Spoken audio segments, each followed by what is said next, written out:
সেই জন্য দাঁড়া একটুখানি এখানে গুছিয়ে নিই।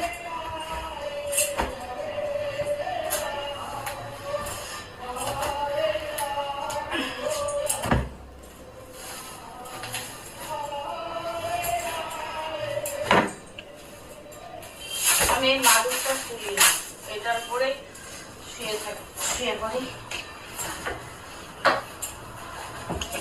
কোনো সমস্যা হয় না, এটার উপরেই শুয়ে যাবে, অসুবিধা হয় না।